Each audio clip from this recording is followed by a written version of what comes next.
வணக்கம் நண்பர்களே. Market update பார்க்கறதுக்கு பிஃபோராக நீங்கள் லாங் டைம் இன்வெஸ்ட்மெண்ட் பண்ண போகிறீங்க அப்படின்னா ஃபஸ்ட்டு நீங்கள் ஒவ்வொரு செக்டார்லேருந்தும் ஸ்டாக்கை சூஸ் பண்ணணும். அந்த செலக்ட் பண்ண ஸ்டாக்ஸை ஃபண்டமெண்டல் அனலைஸ் பண்ணி டெக்னிக்கல் அனலைஸ் பண்ணிவிட்டு ட்ரெண்ட் அனலைஸ்லாம் பண்ணிவிட்டு பை அண்ட் டிப்ஸ் மெத்தடில் ஒவ்வொரு ஸ்டாக்கையும் நீங்கள் பை பண்ண ஆரம்பிக்கணும். லாங் டேர்முக்கு எந்த ஸ்டாக்ஸை நீங்கள் அதிகமாக ஹோல்ட் பண்ணி வைக்கிறீங்களோ உங்களுக்கு நல்ல ஒரு ரிட்டர்ன் கிடைக்கும். இன்றைக்கி நிஃப்டி 50 பார்த்தீங்கன்னா -78 பாயிண்டில் இருக்குது, நெகட்டிவில் தான் க்ளோஸ் ஆகிருக்கு. சென்செக்ஸும் இன்றைக்கி நெகட்டிவில் தான் க்ளோஸ் ஆகிருக்கு, 241 பாயிண்ட் நெகட்டிவில் க்ளோஸ் ஆகிருக்கு. பேங்க் நிஃப்டி பார்த்திங்கன்னா 184 பாயிண்ட் பாசிட்டிவில் க்ளோஸ் ஆகிருக்கு. அதுக்கு என்ன காரணம்னு பார்க்கும்போது நம்ம HDFC பேங்க்லேருந்து ஒரு அப்டேட் வந்திருக்கு. HDFC பேங்க்கில் பார்த்திங்கன்னா இண்டிபெண்டன்ட் டைரக்டராக சந்தோஷ் ஐயங்கர் ஒருத்தரை அப்பாயின்மெண்ட் பண்ணியிருக்காங்க. அந்த ஒரு நியூஸ் இம்பேக்ட்னால இன்றைக்கி HDFC பேங்க் பார்த்திங்கன்னா 1% மேலே அப்பில் போய் ஃபைனலாக 0.73% பாசிட்டிவில் க்ளோஸ் ஆகிருக்கு. இன்றைக்கி நவம்பர் 19ஓட கோல்டு அப்டேட் பார்த்துடலாம். 22 கேரட் கோல்டோட விலை 6,995 ரூபான்னு இருக்குது.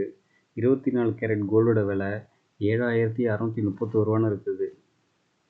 கோல்டு ப்ரைஸ் பார்த்திங்கன்னா எகெயின் ஒரு பவுன்ஸ் பேக் கொடுக்க ஆரம்பிக்குது, ஸ்லோவாக ஏற ஆரம்பிக்குது. ஸோ நீங்கள் பை அண்ட் டிப்ஸ் மெத்தடில் கோல்டை கண்டினியூஸாக பை பண்ணிக்கிங்க. லாங் டேர்ம் இன்வெஸ்ட்மெண்ட்டுக்கு கோல்டு ஒரு நல்ல ஒரு இன்ஸ்ட்ருமெண்ட்டாக இருக்கும். அடுத்தது IPO டீட்டெயில் பார்க்கலாம்.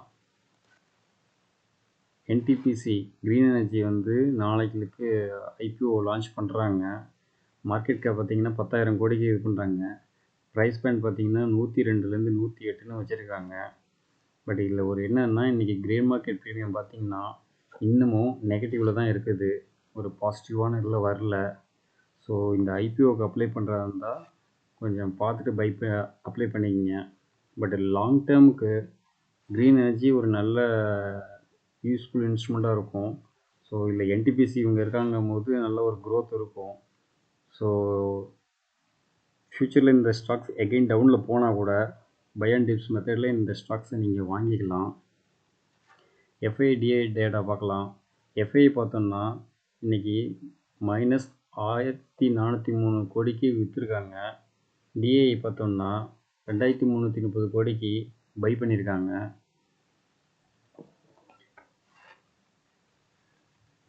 கேஸ் செக்டார்லேருந்து ஒரு இன்ஃபர்மேஷன் ஒன்று வந்திருக்கு. அதில் என்னென்னா கவர்மெண்ட்டோட APM-ஆன கேஸ் அலோகேஷன் ட்ராப் ஆகிருக்கு. அதில் பார்த்திங்கன்னா அக்டோபர் மந்தில் 21% ட்ராப் ஆனது, நவம்பரில் 20% வரைக்கும் ட்ராப் ஆகிருக்கு. அதனால் நம்மளுக்கு மலிவு விலையில் கொடுக்கக்கூடிய கேஸ் பார்த்திங்கன்னா ரொம்ப ஷார்ட்டேஜ் ஆகிடுச்சு. ஸோ இப்போ ஹையர் ப்ரைஸில் உள்ள கேஸை மட்டும்தான் இவங்க வாங்கணும், விற்கணும்னு ஒரு இது வரும். இந்த வாங்குகிற இதனால் இந்த கம்பெனியோட மார்ஜின் இதில் ரொம்ப இம்பேக்ட் ஆகும். இதனால் எல்லா ஷேருமே கீழே போக ஆரம்பிக்கும். அதோட அந்த ப்ரைஸு ஹைக் பண்ணாமல் இருந்துச்சுன்னா, ஹைக் ஆகலைன்னா அதோட மார்ஜினும் அஃபெக்ட் ஆகும், அவங்களோட லாபமும் அஃபெக்ட் ஆகும். ஸோ இதனால் லாபம் குறையுதுனாலே அவங்களோட குவார்ட்டர் ரிசல்ட் பார்த்திங்கன்னா ரொம்பவே அஃபெக்ட் ஆகும். ஸோ இந்த நியூஸ் இம்பேக்ட்னால ஒரு 4-5 கம்பெனி ரொம்பவே அஃபெக்ட் ஆகிருக்கு. அது பார்த்திங்கன்னா Indraprastha Gas Limited, Mahanagar Gas Limited, Gujarat Gas, Gujarat State Petroleum Limited. இந்த ஸ்டாக்ஸ் எல்லாம் பார்த்திங்கன்னா இன்றைக்கி ஒரு நல்ல ஒரு டவுன்ஃபால் கொடுத்துருக்காங்க. இது எதனால் இவ்வளோ டவுனில் ஆகிருக்குன்னு பார்த்தோம்னா இதில் பார்த்திங்கன்னா IGLும் MGLும் பார்த்திங்கன்னா இது நார்மலாக ஆட்டோ, லாரி, காருக்கெலாம் இவங்கெல்லாம் கேஸ் சப்ளை பண்ணுறவங்க. அதனால் இதில் ரொம்ப அஃபெக்ட் ஆகி ரொம்ப டவுனில் போயிட்டாங்க. அதே குஜராத் கேஸ் பார்த்திங்கன்னா அந்தளவுக்கு டவுன் ஆகலை, ஒரு நார்மலாக தான் டவுனில் போயிருக்கு. இங்கே இந்திரபிரசாத் கேஸ் பாருங்கள், கிட்டத்தட்ட 19% வரைக்கும் நல்ல ஒரு டவுனில் போயிடுச்சு.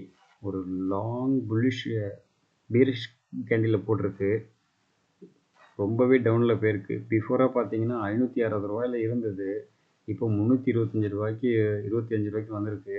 ஸோ இந்த ஸ்டாக்ஸை நீங்கள் இப்போ கூட பை பண்ண ஆரம்பிக்கலாம். பட் அதிக குவான்டிட்டி இல்லாமல் கொஞ்சம் கொஞ்சமாக பை பண்ணுங்கள். அதிகமாக எந்த ஒரு இதுலேயும் இன்வெஸ்ட்மெண்ட் பண்ணிடாதீங்க. அதே இது எம்ஜிஎல் பார்த்தோம்னா பிஃபோராக பார்த்தீங்கன்னா கிட்டத்தட்ட 2000 வரைக்கும் இருந்தது. இப்போ 1130 வந்திருக்கு. ஸோ இந்த ஸ்டாக்ஸ் இன்னும் கீழே இறங்கிறதுக்கு அதிக சான்சஸ் இருக்குது. ஸோ இறங்குச்சுன்னா பை அண்ட் டிப்ஸ் மெத்தடில் இதையும் இந்த ஸ்டாக்ஸையும் நீங்கள் வாங்கலாம். இது குஜராத் கேஸ் பார்த்தோம்னா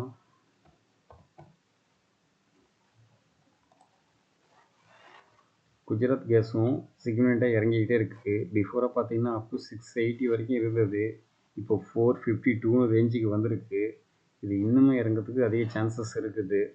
ஸோ இந்த ஸ்டாக்ஸையும் உங்களோட போர்ட்ஃபோலியோவில் ஆட் பண்ணி வச்சுக்கிங்க. அடுத்தது ஜிஎஸ்பிஎல், குஜராத் ஸ்டேட் பெட்ரோநெட். இவங்க பிஃபோராக பார்த்தீங்கன்னா 460 வரைக்கும் போனது. இப்போ 324 வந்திருக்கு. ஸோ இந்த ஒரு நியூஸ் இம்பேக்ட்னால தான் இப்போ இறங்கிக்கிட்டு இருக்குது. ஸோ இன்னமும் டவுன் ஆகிறதுக்கு சான்சஸ் அதிகமாக இருக்குது. இந்த இதில் பார்த்தீங்கன்னா இப்போ உங்கள் குஜராத் கேஸோட மெர்ஜ் பண்ணுறதா அந்த ஒரு நியூஸும் வந்திருக்கு ஆல்ரெடி. ஸோ வெயிட் பண்ணி பார்த்துட்டு இந்த ஸ்டாக்ஸ் எல்லாம் பை பண்ணுறதா இருந்தால் பை பண்ணிங்க. ஃபஸ்ட்டு உங்கள் போர்ட்ஃபோலியோ ஆட் பண்ணி வச்சுக்கிங்க. அதுக்கப்புறம் பை அண்ட் டிப்ஸ் மெத்தடில் இந்த ஸ்டாக்ஸ் எல்லாம் நீங்கள் வாங்கிக்கிங்க. டாக்டர் ரெட்டி பார்த்தீங்கன்னா இப்போ கண்டினியூஸாக ஒரு 4-5 நாளாக டவுனில் போயிட்டுருக்கு. அது எதனாலன்னு பார்த்தோம்னா அவங்களோட ப்ராடக்ட் பார்த்தீங்கன்னா ரீகால் பண்ணிகிட்டு இருக்காங்க. அந்த ஒரு நியூஸ் இம்பேக்ட்னால கண்டினியூஸாக லாஸ்ட் 4 டேஸாகவே டவுனில் போயிட்டுருக்கு. இன்றைக்கி மட்டும் பார்த்தீங்கன்னா ஆல்மோஸ்ட் 2% எபோ வரைக்கும் நல்லா டவுனில் க்ளோஸ் ஆகிருக்கு. ஸோ இந்த ஒரு லாங் டேர்ம் போர்ட்ஃபோலியோவுக்கு இந்த ஸ்டாக்ஸை கூட நீங்கள் பை பண்ணலாம். பட் வெயிட் பண்ணி இதெல்லாம் கொஞ்சம் வாங்குங்க. அடுத்தது ஜேஎம் ஃபினான்ஷியல் பார்த்தீங்கன்னா பை அண்ட் டிப்ஸ் மெத்தடில் ஒரு 29 ஸ்டாக்ஸ் சொல்லியிருக்காங்க. அது லார்ஜ், மிட், ஸ்மால்னு எல்லாம் மிக்ஸ் பண்ணி தான் சொல்லி வச்சுருக்காங்க. ஏன்னா மார்க்கெட் ஆல்ரெடி 10% மேலே கரெக்ஷன் ஆகிருக்கு. ஸோ இன்னும் கரெக்ஷன் ஆனாலும் இந்த ஸ்டாக்ஸை பை அண்ட் டிப்ஸ் மெத்தடில் இந்த ஸ்டாக்ஸ் எல்லாம் வாங்கலாம்னு சொல்லி அவங்க ரெக்கமெண்ட் பண்ணியிருக்காங்க. இல்லை ஃபஸ்ட்டில் இருக்கிற பார்த்தீங்கன்னா Reliance Industries, ONGC, Cholamandalam Investment, Samvardhana Motherson, Shriram Transport, Havells India, DLF, Maruti Suzuki, Polycab, Jindal Steel and Power, Bank of Baroda, Hindalco, Bharat Electronics and Axis Bank. இதெல்லாம் பார்த்தீங்கன்னா லாங் டேர்மில் உள்ள போர்ட்ஃபோலியோ உள்ள ஸ்டாக்ஸ் இதெல்லாம். ஸோ இந்த ஸ்டாக்ஸை பை அண்ட் டிப்ஸ் மெத்தடில் நீங்கள் வாங்கிக்கலாம்னு சொல்லி அவங்க ரெக்கமெண்ட் பண்ணுறாங்க. இது மிட் கேப்பில் பார்த்தோன்னா Suzlon energy, supreme industries, oil India, BEL, global health, Gujarat gas, KEI, metro brand, Deepak nitrate, Marico, இந்த ஸ்டாக்ஸ் எல்லாம் அவங்க சொல்லியிருக்காங்க மிட் கேப்பில். அதே ஸ்மால் கேப்பில் பார்த்தீங்கன்னா HG Infra, Ahluwalia Contract, BCPL, Cyient DLM, Star Health Insurance, Gokaldas Expo, Lemon Tree, Samhi Hotel, PNB Housing Finance, CMS Info, Balram வச்சினி, Bikaji Food, Techno Electric and Aadhar Housing Finance. இந்த ஸ்டாக்ஸ் எல்லாம் பார்த்தீங்கன்னா அரௌண்ட் 16% to 60% வரைக்கும் அப் ட்ரெண்ட் போகும்னு சொல்லி அவங்க ப்ரெடிக்ட் பண்ணி அவங்க சொல்லியிருக்காங்க.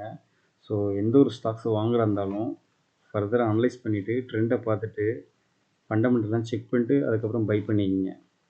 லாங் டேர்ம் போர்ட்ஃபோலியோ பண்ணுறா இருந்தால் இந்த ஸ்டாக்ஸ் எல்லாம் கொஞ்சம் யோசித்து பார்த்து வாங்கிக்கிங்க. இப்போதைக்கு கேஸ் செக்டார் கொஞ்சம் டவுனில் போயிட்டுருக்கு. ஸோ அந்த ஸ்டாக்ஸையும் உங்கள் போர்ட்ஃபோலியோவில் ஆட் பண்ணி வச்சுக்கிங்க. பட் எந்த ஒரு ஸ்டாக்ஸையும் ஃபர்தர் அனலைஸ் பண்ணிவிட்டு அதுக்கப்புறம் வாங்கிக்கிங்க. தேங்க்யூ.